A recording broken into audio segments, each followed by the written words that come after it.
Centre for study of society and secularism के YouTube channel में सभी श्रोताओं का स्वागत है। भारत का 78वां स्वतंत्रता दिवस आ रहा है। उस उपलक्ष्य में हम एक वीडियो सीरीज बनाने वाले हैं, स्वतंत्रता सेनानियों के सपनों का भारत। उसका आज पहला वीडियो हम बनाने वाले हैं। भारत के स्वतंत्रता सेनानियों ने बहुत सारी यातनाएं सहन की, आज़ादी के लिए लड़े, जेल गए, फांसी पर चढ़े, मौत को गले लगाया। इसमें महात्मा गांधी है, भगत सिंह है, डॉक्टर बाबा साहेब आम्बेडकर है, लाला लाजपत राय है। बहुत सारे हज़ारों लोगों ने अपनी कुर्बानियाँ दी, कई कुर्बानियाँ दी। वो कैसा भारत चाहते थे? वो ऐसा एक भारत चाहते थे जिसमें लोकतंत्र हो, नागरिकों को आज़ादियाँ हो, सभी बराबरी हो, सभी को बराबरी का दर्जा मिले, सभी को न्याय मिले और सभी का विकास हो, भारत देश का विकास हो, देश में खुशहाली हो और देश स्वावलंबी बने। और साथ में वो पूरी दुनिया में दूसरे कॉलोनाइज देश थे, उनकी आज़ादी के लिए भी खड़े होना चाहते थे। क्या भारत के स्वतंत्रता सेनानियों का सपना पूरा हुआ? इसकी हम चर्चा करेंगे इस सीरीज में। आज हमारे मेहमान हैं तुषार भाई गांधी। तुषार भाई गांधी जी के परपौत्र हैं, लेखक हैं। उन्होंने बेस्ट सेलर किताबें लिखी हैं, जिसमें एक का नाम है लेट्स किल गांधी। वो भारत जोड़ो आंदोलन से जुड़े हुए हैं। तुषार भाई, इसमें आपका स्वागत है। तुषार जी, आपका स्वागत है। शुक्रिया इरफान भाई और आपके श्रोताओं को मेरा नमस्कार। तुषार भाई, गांधी जी ने किस तरह के भारत की कल्पना की थी? अगर वो आज के भारत में होते तो उनको कैसा लगता है? इरफान भाई, बापू ने भारत की जो कल्पना की थी वो बहुत अलग किस्म की कल्पना की थी। इसीलिए उन्होंने जब हमें 1947 की 15 अगस्त को जब हमें आज़ादी मिली तो उन्होंने उसे नकार दिया और कहा कि ये सिर्फ राजनीतिक आज़ादी है, अभी सामाजिक आज़ादी मिलने के लिए बहुत वक्त होगा। और इसीलिए तभी उन्होंने पूर्ण स्वराज की कल्पना हमें दी कि हम तब तक गुलाम हैं जब तक हमारी रूढ़ियों की बेड़ियों को हम तोड़ नहीं देते और उन रूढ़ियों से जो हमें जकड़े रखे हुए हैं, हमें हमारे भूतकाल में कैद रखे हैं, हमें सोच के तौर पर गुलाम बना के रखा है, और जो हमारे दिलों में शक और शुबा है दूसरों के लिए या किसी भी तरह की जो हमारे उसमें घृणा है, उससे हम जब तक मुक्त नहीं होते, हमारा मन जब तक आजाद नहीं होता, तब तक पूर्ण स्वराज नहीं होता। फिर उस पूर्ण स्वराज की कल्पना में आर्थिक स्वराज की भी कल्पना लाई है कि जब तक हर नागरिक स्वयं अवलंबी नहीं हो जाता, कि सिर्फ अपने आप अपने बलबूते पर वो अपने जिंदगी काट सके, तब तक हम पूर्ण स्वराज प्राप्त नहीं करेंगे। फिर उन्होंने सांप्रदायिक स्वराज की भी सोची थी कि जब तक हम लोग एक दूसरे के साथ बंधुत्व के साथ नहीं रहते, एक भी दूसरे को हम स्वीकार नहीं करते। और उन्होंने सिर्फ ये नहीं किया कि हम एक दूसरे को बर्दाश्त करें, उन्होंने ये इसके ऊपर जोर दिया था कि हमने एक दूसरे की अलग होने की आज़ादी का स्वीकार करना चाहिए, सम्मान करना चाहिए और समझना चाहिए क्यों क्यों क्यों हम एक दूसरे से अलग हैं और वो अलग होना क्यों महत्वपूर्ण।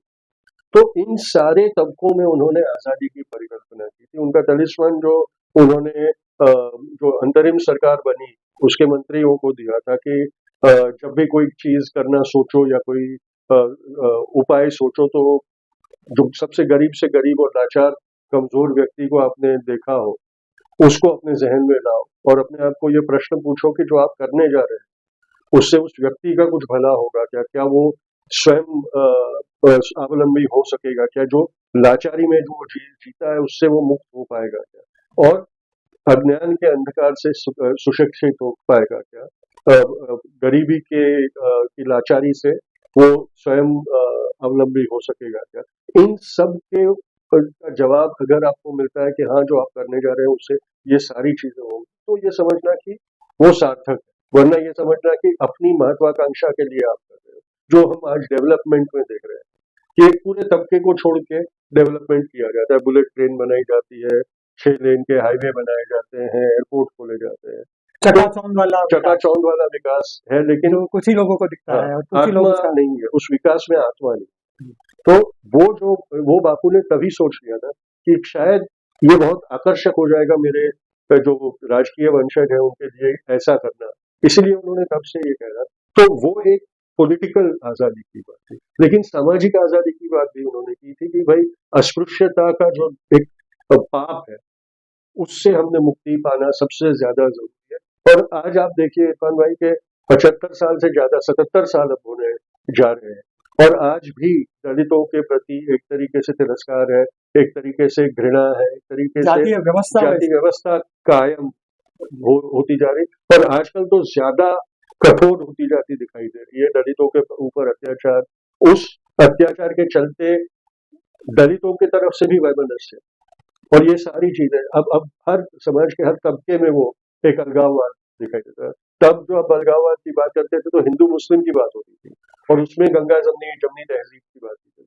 आज तो हम धर्म पे बढ़ चुके हैं, जाति पे बढ़ चुके हैं, हमारे जो राज्य है उनकी सीमाओं में हम बढ़ते जा रहे हैं। अब देखिए पानी का मसला होता है तो एक राज्य के लोग दूसरे राज्य के लोगों को मारने तक आ जाते हैं। तो ये सारी चीजों में हम बढ़ गए, भाषा पे तो बढ़े ही है। तो ऐसा लगता है कि दिन प्रतिदिन हमारे बीच की जो दरारें हैं वो बढ़ती जा रही है और चौड़ी होती जा रही है। तो न सिर्फ बापू पर आजादी के लिए लड़ने वाले हर उस स्वतंत्रता सेनानी ने जिस मकसद से वो लड़ाई लड़ी थी उसमें शायद हमने उनको निष्फल कर दिया। वो लड़ाई लड़ी थी उसमें शायद हमने उनको निष्फल कर दिया। उसमें एक मुद्दा स्त्री सम्मान का भी था बिल्कुल गांधी जी की कल्पना में, और गांधी जी ने महिलाओं को बहुत बड़े पैमाने पर स्वतंत्रता आंदोलन में उतारा। लेकिन हम देखते हैं कि हमारी पार्लियामेंट में आज भी 10% से ज़्यादा महिलाएं नहीं हैं, और सरकार ने अभी जो महिला 33% रिजर्वेशन का कानून पास किया है वो भी एक वायदा है, प्रॉमिस है कि 1929 तक अगर सेंसस हुआ, सेंसस में वापस कॉन्स्टिट्यूंसी का डिलिमिटेशन होगा और तब महिलाओं के 33% के इसमें सोचा जाएगा। और आज जिस तरीके से महिलाओं के साथ व्यवहार हो रहा है, बिल्कुल बिल्कुल उन पर शारीरिक हिंसा, या हमारे जो ओलंपिक मेडल जीतने वाली महिलाएं थी उनको एक लंबे समय तक आंदोलन में करना पड़ा कि उनका यौन शोषण हो रहा है, उसके खिलाफ। और हम देखते हैं कि सरकार ने ब्रिजभूषण शर्मा को उसके बेटे को टिकट भी दे दिया इस मरतबा, हालांकि उसको देने वाले थे, फिर उन्होंने कदम तो पीछे खींचा और उसके बेटे को ये टिकट दे दी। आज गांधी जी होते आज के समाज में तो कैसा महसूस करते हैं और क्या करते हैं? आज वो शांत बैठते हैं या क्या करते हैं? मुझे नहीं लगता कि बापू ने आज तक इंतजार किया होता कुछ करने के लिए, क्योंकि बापू हमेशा जो रोग आता था उसके चिन्हों को ही पहचान के उसके खिलाफ काम करना शुरू कर देते थे। वो ये कहते थे कि अगर हम उन चिन्हों को ही बड़ा होने से रोक देंगे तो वो रोग आएगा ही। आज हमारी परिस्थिति ये हो गई है कि हम लोग वो रोग का जीव लेना होना जानलेवा जब बन जाता है तब उसके खिलाफ काम करने को उतर आते हैं, तब काफी लेट हो जाता है। बापू होते तो मुझे लगता है कि आजादी के 3 दशक के बाद जब उन्होंने देखा होता कि भाई जातिवाद खत्म नहीं हो रहा है, जो जेंडर का वो है वो खत्म नहीं हो रहा है, लिंग का भेद खत्म नहीं हो रहा है, भाषा का प्रांतवाद और भाषावाद बढ़ता जा रहा है, तो उन्होंने काम करना शुरू कर दिया होता। उन्होंने ये इंतजार नहीं किया होता कि भाई जब तक हिंदू मुस्लिम नहीं होता तब तक हम नहीं काम करते, नौबत यहाँ तक आने नहीं देते, कभी आने ही नहीं देते। तो उनका काम शुरू हो जाता और वो काम काफी शांत तरीके से होता, उसमें कोई क्रांति की जरूरत दिखाई नहीं, क्योंकि एक अंग्रेजी में जो बोलते हैं ना ऑन गोइंग रेवोल्यूशन, वैसा ऑन गोइंग रेवोल्यूशन उन्होंने किया होता कि तुमको मैं वहां उस कगार तक पहुंचने ही नहीं, तुमको पहले ही मैं सही रास्ते पे ला दूंगा। इसलिए बापू होते तो मुझे नहीं लगता कि वो 85 के बाद जिस तरह से हमारे मौलिक स्तर में गिरावट आने शुरू हुई और सांप्रदायिकता बढ़ती गई, जातिवाद बढ़ता गया, उस वक्त तक उन्होंने इंतजार ही नहीं किया होता। बहुत सही फरमाया आपने। और एक और समस्या हमारे आज के देश में देखनी चाहिए कि किसान आत्महत्या कर रहे हैं, और गांधी जी का कल्पना का भारत, ये उसमें ग्राम स्वराज का एक अहम भूमिका थी कि गांव स्वतंत्र होगा, यानी किसान अपने पैरों पर खड़े होंगे, उनकी आमदनी ठीक ठाक होगी, उनका विकास होगा। किसान के साथ साथ ग्रामीण भाग में रोजगार, ग्रामीण इंडस्ट्रीज और उसका विकास। ये भी उनके कल्पना के भारत का एक अहम बिल्कुल। हिस्सा था। लेकिन आज तो उल्टा हो रहा है। देखिए इरफान भाई, इसी को मैं जो 5 सितारा विकास बोलता हूँ वो यही है कि बापू ने ये सोचा था कि उद्योजक गाँवों में पैदा हो, गाँवों में वो लोग अपने उद्योग पैदा करेंगे और गाँवों में से उद्योग चलेंगे, शहरों को वो सप्लाई करेंगे। आज के विकास का नतीजा ये हुआ है कि शहरों में उद्योग लगे हैं और गाँवों का जो मानव संसाधन है उसको वो लोग एक कमोडिटी की तरह इस्तेमाल करते हैं। जी। तो ये जो बापू की एक minute, sorry, very sorry, no problem. ये जो फर्क है उसके कारण बापू ने कहा था कि गांव में हर घर में एक उद्योग, कुटीर उद्योग के तरीके पे से होना चाहिए। पर 70 साल की हमारी आजादी में हमने उसकी तरफ उनको सिर्फ सब्सिडी का मोहताज बना के रख दिया और सब्सिडी पर ही उनको कहा कि भाई हम तुमको पैसा दे देंगे, आप जैसे हो वैसे पड़े। अगर सही मायने में काम किया गया होता तो आज गाँवों में रोजगार होता, गाँवों में उद्योग होता और गाँवों की तरक्की उसमें से होती। और शहरों में जो आज हमें समस्याएं दिख रही है औद्योगिकरण और कारखानों के कारण और उससे आकर्षक जन समुदाय के भीड़ का नतीजा वो हमें देखना नहीं पड़ता। आज आप सिर्फ आईटी उद्योग देखिए, ऊना जैसा शहर जो एक विद्यानगरी के रूप में पहचाना जाता है आज पहचान से बाहर हो गया। और आज एक तरीके से पूना में अगर आप जाएं तो जो पुणेकर कहते हैं अपने आप को वो, और अब जो लोग उस उद्योग नगरी में काम करने आने वाले बाकी सारे भारतीय उनको बाहर के लोग माने जा रहे हैं। तो ये नतीजा है, हमने हमारी उद्योगी नीति को असली मायने में इम्प्लीमेंट नहीं किया, इसलिए ये और पूरे इमिग्रेशन का प्रॉब्लम हो रहा है। पहले ब्रेन ड्रेन कहा जाता था, अब मैन पावर ड्रेन हो रहा है। गांव में सिर्फ बुजुर्ग रह गए हैं, इसलिए खेतीबाड़ी निगलेक्ट हो रही है। युवा सब मारे शहरों में फिरते हैं रोजगार के लिए। आपने देखा लॉकडाउन के वक्त क्या हाल हुआ था, कैसे उनको पलायन करना पड़ा था यहाँ से, क्योंकि शहरों में उनकी रोजगार बंद हो गए, उनको उनके रहने का कोई इंतजाम नहीं था, उनको कोई सुरक्षा नहीं थी, उनको रातों रात भागना पड़ा था।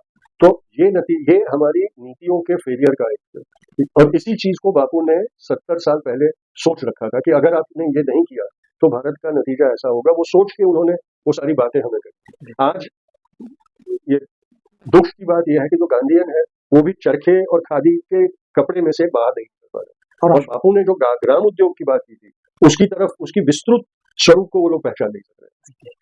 दो मुद्दे हैं तुषार भाई, उस पर मुझे लगता है हम बात करें। एक तो भारत में जो बढ़ती हुई असमानता है, बिल्कुल। आर्थिक असमानता, कि कुछ बड़े उद्योग और बड़े उद्योगपति हैं, उनके हाथ में पूरी संपत्ति केंद्रित हो गई और बाकी गरीब ही रह गए, मजदूरी या, और आज का जो विकास है इट इज जॉबलेस ग्रोथ, के बिना एम्प्लॉयमेंट का ग्रोथ हो रहा है। एक बार अमीर और अमीर होते जा रहे हैं और गरीब होते जा रहे हैं। तो ये तो बापू के कल्पना का आर्थिक व्यवस्था नहीं। जी इरफान भाई, इसमें हमने ये देखना चाहिए कि पहले जो 50 साल की हमारी राजनीति थी उसमें एक तरीका से ऐसी नीतियां की गई कि गरीब को गरीब रखा गया कि भाई तुम जैसे हो रहो, हम तुम्हारी मदद करते रहे, जब भी कुछ संकट आएगा हम वहां रहेंगे, और उनको संभाल लिया जाता। पर ऐसी नीतियां नहीं की जाती थी कि गरीबी रेखा में से वो ऊपर है। पिछले 25 सालों में जो हुआ है उसमें एक पॉलिसी शिफ्ट है और उन्होंने कहा कि गरीबों का तो कुछ नहीं कर सकते हम, अमीरों को ज्यादा अमीर करते हैं या अमीरों की संख्या बढ़ा देते हैं ताकि ऐसा लगे कि अब गरीबी खत्म हो।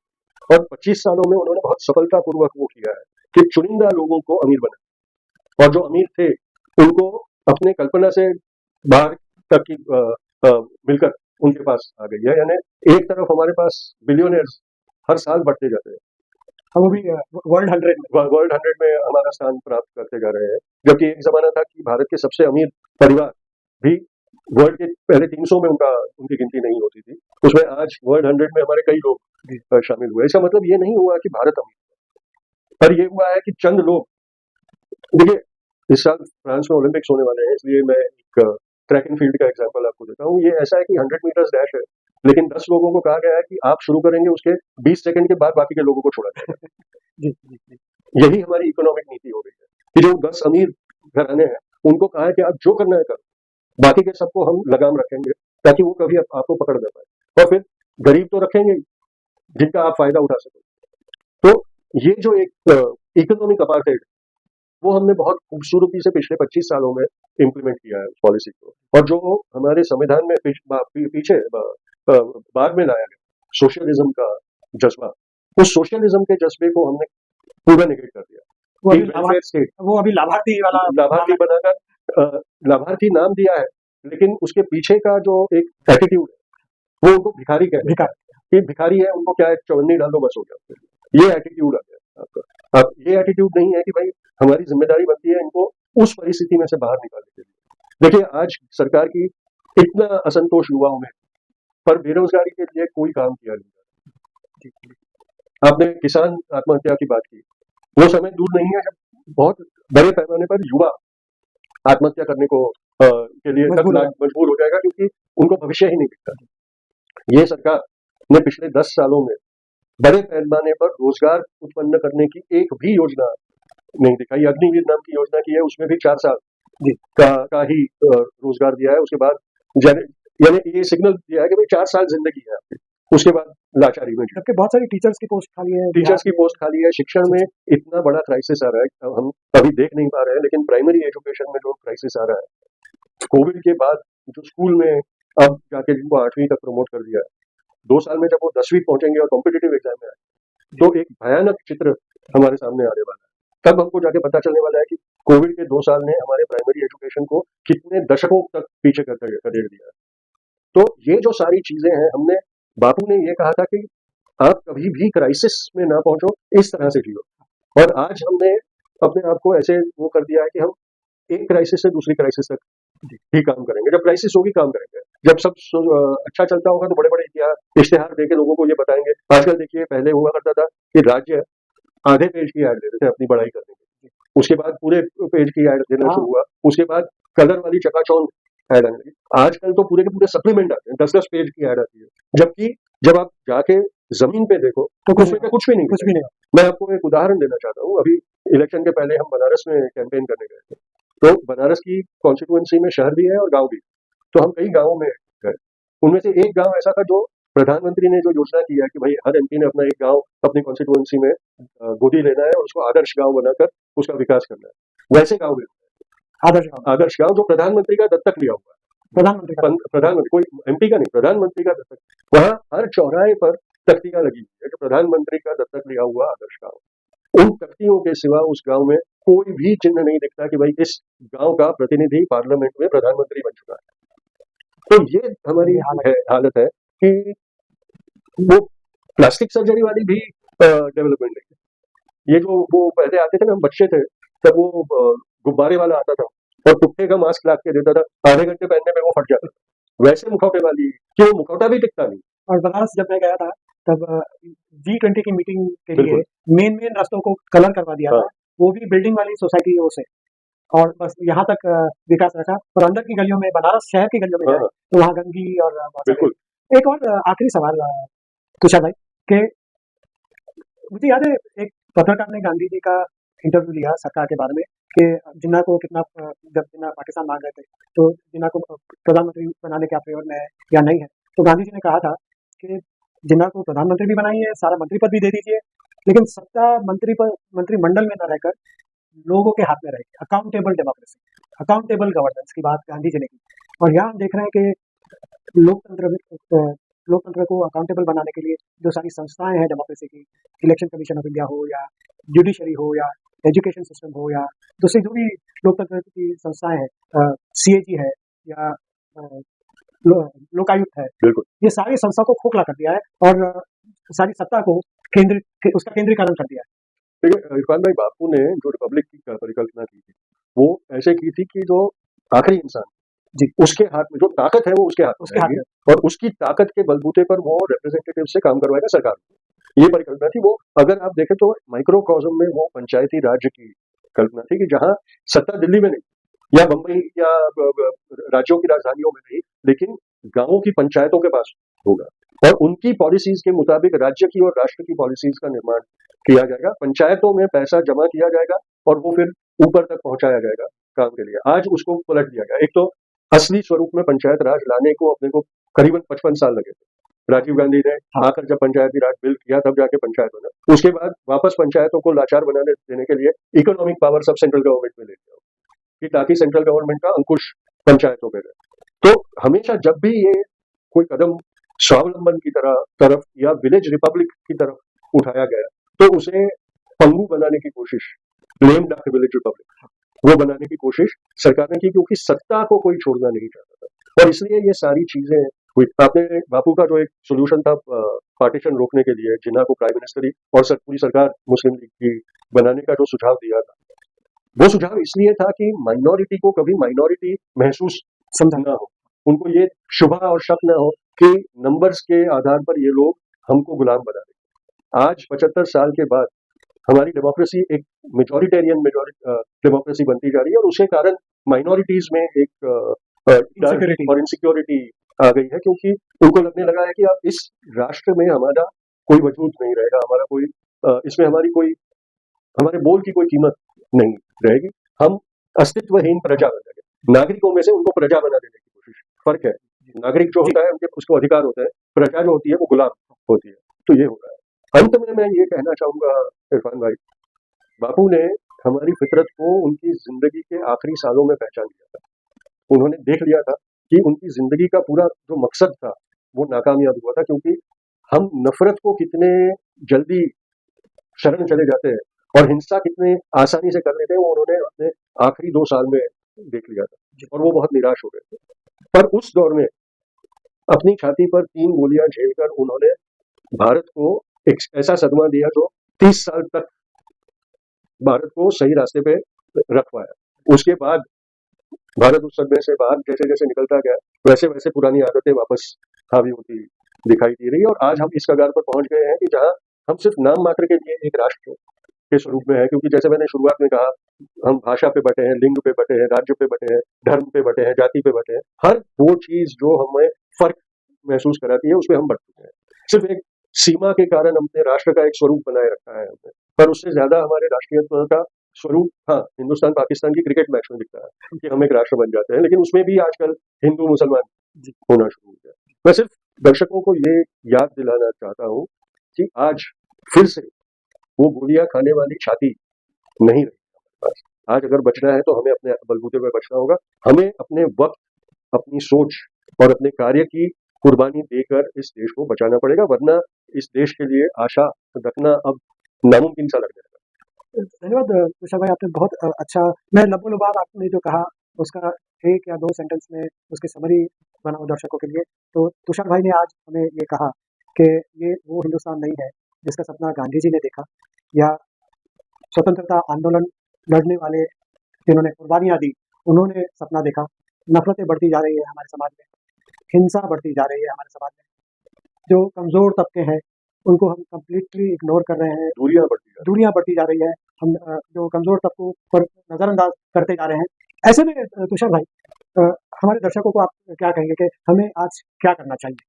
एक नागरिक होने के नाते हमारे लोकतंत्र को मजबूत करने के लिए वो सपना जो स्वतंत्रता के आंदोलन में लड़ने वालों ने जो सपना जिस भारत का देखा था, वो सिर्फ उनके लिए नहीं, हमारे लिए भी एक अच्छा भारत, बिल्कुल, हमारे लिए भी एक अच्छा समाज है। उनके सपनों का समाज बनाने के लिए आप आज क्या करना चाहिए, हमारे दर्शकों ने और नागरिकों ने क्या करना चाहिए? इरफान भाई, देखिए, आजकल ऐसा हो गया है ना कि जो हमारे बीच में फर्क है, एक दूसरे के बीच में फर्क, उसको हम विरोध का स्वरूप दे रहे हैं। मुझे लगता है कि नागरिकों ने एक दूसरे को समझने की कोशिश करना जरूरी है, क्योंकि अगर हम एक दूसरे को समझेंगे तभी हम समझ पाएंगे कि हमसे दूसरा व्यक्ति क्यों अलग होता है। और ये कोई ऐसा नहीं है कि जात या बोली या धर्म अलग हो तो ही जुदा होते हैं। हर परिवार में भी 2 व्यक्ति एक समान नहीं होते, वो अलग होते हैं। हम अगर कोशिश नहीं करेंगे कि हाँ, वो व्यक्ति क्यों अलग है और उसको अलग होने का अधिकार क्यों है, तो हम वो समझ ही नहीं पाएंगे, और जब तक हम वो समझ नहीं पाएंगे तब हमारे अलग होने को हम आदर नहीं कर सकेंगे। We will not be able to respect our differences, and as long as we don't respect our differences, we will always resent those differences. हम आपस में बटेंगे, लड़ेंगे, तो हम सब्जेक्ट बनेंगे, प्रजा बनेंगे, नागरिक नहीं। हम हमारे अधिकार खो बैठेंगे और भारत का लोकतंत्र को बैठेंगे। इस रिमाइंडर के साथ तुषार भाई, आपने हमें बहुत अच्छी बातें आज बताई। आपका बहुत बहुत धन्यवाद। शुक्रिया इरफान भाई, और सलाम नमस्कार आप सबको।